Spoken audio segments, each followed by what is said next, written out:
सभी साथियों को नमस्कार। आपके अपने YouTube चैनल में से मित्रों का स्वागत है। आप देख रहे हैं कर्मचारी समाचार। इस चैनल के माध्यम से लेटेस्ट जानकारी अपडेट। साथियों, केंद्रीय कर्मचारी पेंशनरों के लिए बड़ी खुशखबरी निकलकर सामने आ रही। इस महीने डीए में 3% की बढ़ोतरी तय।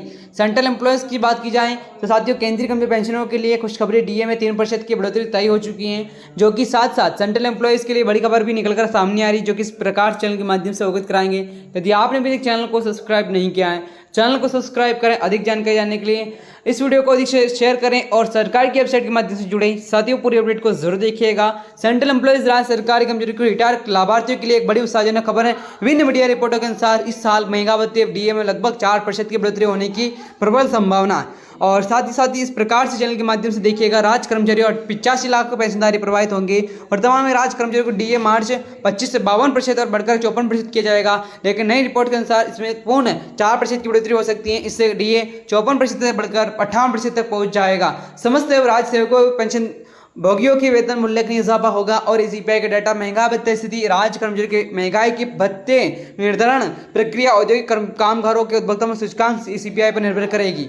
समाचार सूत्रों के मुताबिक 25 अगस्त 25 तक के सीपीआई औसत 148 अंकों पर पहुंच गया है। इस आंकड़े से पता चलता है कि महंगा भत्ते दर लगभग 59% के करीब पहुंच जाएगी, जो 4% डीए वृद्धि के लिए पर्याप्त आधार में प्रदान करती है। विशेषज्ञों का मानना है कि यह आंकड़ा निश्चित रूप से जैसा कि महंगा भत्ते बढ़ोतरी न्याय संगत ठहरा है और हालांकि अभी तक का सरकारी स्तर से कोई आधिकारिक पुष्टि नहीं मिली है, लेकिन विभिन्न विश्वसनीय स्रोत पर इस संभावना को बल देते हुए कई राज्यों में डीआई की घोषणा नवंबर 25 में होने की अटकलें लगाई जा रही है। साथियों, आप देख रहे हैं क्रम समाचार। यदि आपने अभी तक चैनल को सब्सक्राइब करने का प्रयास नहीं किया, चैनल को सब्सक्राइब करें।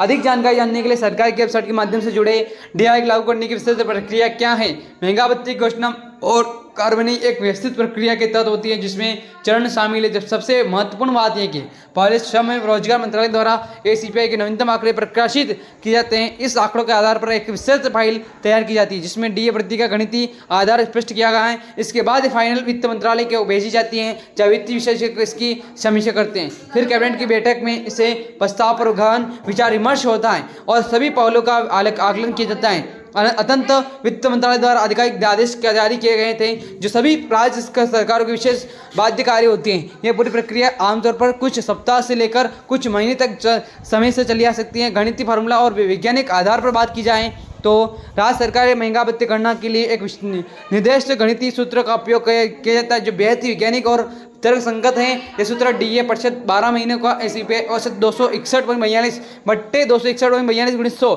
इस सूत्र के 261.42 आधार वर्ष सूचकांक, जिसके आधार पर सभी तुलनाएं की जाती हैं कि वर्तमान स्थिति के पिछले 12 महीनों का एसीपीआई औसत 395.16, जो इस फार्मूले के अनुसार 51% और अधिक डीए देता है। हालांकि सरकार आमतौर पर दशमलव में बाद अंकों को नजरअंदाज करते हुए पूर्ण संख्या में वृद्धि करती है। विशेषज्ञों को कहना है कि अगस्त जनवरी 2026 से अवधि के लिए तय होने वाला डीए सातवें तिमाही के अंतर्गत अंतिम महंगाई भत्ता वृद्धि हो सकती है। साथियों, आप देख रहे हैं क्रम समाचार। यदि चैनल को सब्सक्राइब नहीं किया, चैनल को सब्सक्राइब करें। विभिन्न वेतन श्रेणियों के प्रभाव की बात की जाए तो यदि 4% डीए वृद्धि वास्तव में लागू होती है तो विभिन्न वेतनमान कर्मचारियों को अलग अलग मात्रा में लाभ प्रदान होता है। न्यूनतम वेतन श्रेणी के कर्मचारियों जिनका मूल वेतन 18,000 रुपये है, उन्हें हर महीने अतिरिक्त 720 रुपये की राशि प्राप्त होगी। मध्य वेतन श्रेणी कर्मचारियों के लिए जिनका मूल वेतन 35,000 रुपये है, उन्हें मानसिक 1,400 रुपये अतिरिक्त राशि मिलेगी। उच्च श्रेणी वेतन वाले अधिकारियों का जिनका मूल वेतन 56,000 रुपये है, उन्हें प्रति माह 2,240 रुपये की अतिरिक्त राशि प्राप्त होगी। इसके साथ ही पेंशनधारकों के भी उनकी पेंशन में आधार पर समानुपातिक लाभ मिलेगा, क्योंकि उनकी डिजायर महंगाई राहत भी इस अनुपात से बढ़ेगी। ये वृद्धि कर्मचारी की क्रय शक्ति में महत्वपूर्ण सुधार लावेगी। साथियों, आप देख रहे हैं क्रम समाचार। आर्थिक प्रभाव और सामाजिक महत्वपूर्ण के बारे में जान लेते हैं। महंगा भत्ते संभावित वृद्धि व्यापक की बात करें, आर्थिक सामाजिक प्रभाव होगा। बढ़ती महंगाई के कारण जो कर्मचारी आर्थिक प्रभाव महसूस कर रहे थे, उनसे काफी राहत मिलेगी। ये वृद्धि केवल कर्मचारी की जीवन शैली में सुधार लाएगी, बल्कि उनके परिवारों की भी आर्थिक सुरक्षा बढ़ाएगी। साथ ही ये बाजार में उपभोक्ता मांग को बढ़ाने में योगदान देती है, जिससे समग्र अर्थव्यवस्था में लाभ होगा। पेंशनधारकों के लिए भी विशेष रूप से महत्वपूर्ण है, क्योंकि निश्चित आय पर निर्भर करते रहते हैं। महंगाई के आम मार्कों ने सबसे अधिक प्रभावित करती है। यह वृद्धि उनके दैनिक जरूरतों को पूरा करने में मदद करती है और उनके जीवन स्तर को बनाए रखने में सहायक होगी। भविष्य की संभावना और ऑटो तनाई की बात की जाए तो इस प्रकार से आप चैनल के माध्यम से जुड़े रहे। चैनल को यदि सब्सक्राइब नहीं किया, चैनल को सब्सक्राइब करें और अधिक जानकारी जानने के लिए सरकारी वेबसाइट के माध्यम से जुड़ें। मिलता है नेक्स्ट वीडियो में। जय हिंद, जय भारत।